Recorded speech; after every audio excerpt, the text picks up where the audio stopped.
Hey there. I'm calling to find out some information on enforcements of the rules of exit polling for today's primary elections. Who would I talk to about that? Who's making the calls on that? I know we've had a couple of calls today and there's been some discussion this morning, but I'll get you over to Mike, okay? Thank you. Hold on.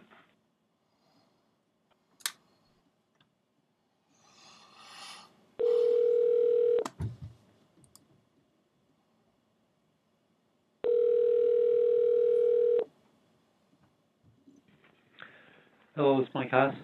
Hey, how are you doing, Mike? Good. I am calling to try to understand what's going on with Government Accountability Board and enforcement of rules about exit polling.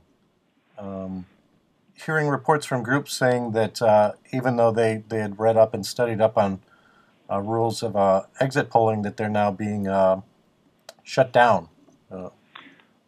Well, I wouldn't say that's true. Who is this, by the way? This is Brian Bliss. Okay.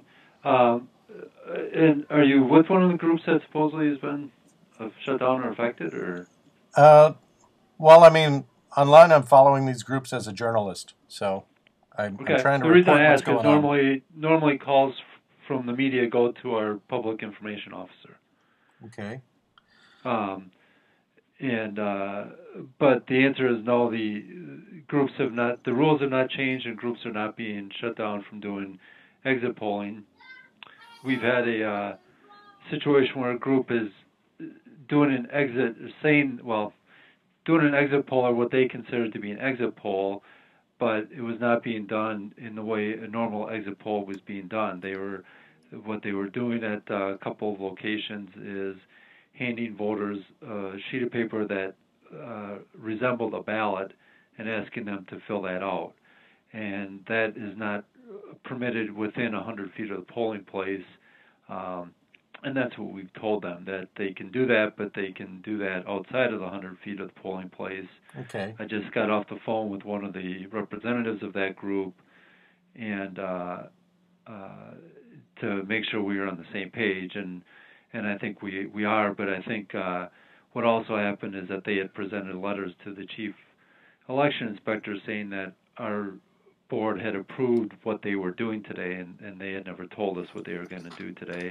They had just confirmed that they could do an exit poll, and what they are doing is not what we consider to be a true exit poll, where somebody is just interviewed after they vote, Okay. and they're not asked to fill out something that looks like a ballot. So the proper way of conducting an exit poll, where they would be allowed to be within 100 feet of the outside of a polling location. Let me just clarify. Do I understand you right in hearing that as long as it's a verbal exit poll survey, that they're not handing out Right.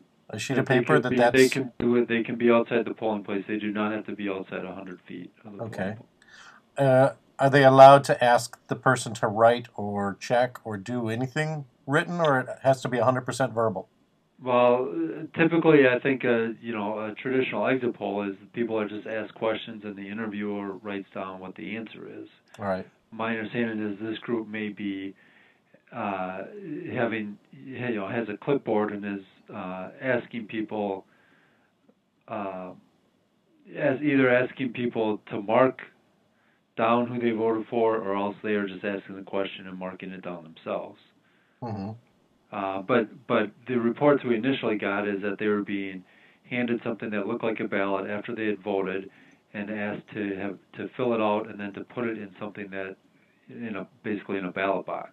Oh, okay. So you could understand that might be confusing to some voters who. Yeah, naturally. Okay. So, what other questions should I have asked that would clarify things that I haven't asked? Since I'm not part of the people doing exit polling. I'm just trying to understand the reports that are coming in. What's the best way for me to understand this?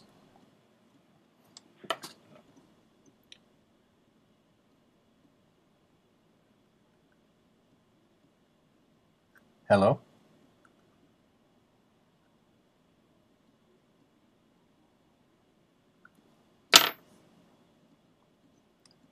Hello, did I lose you, Mike?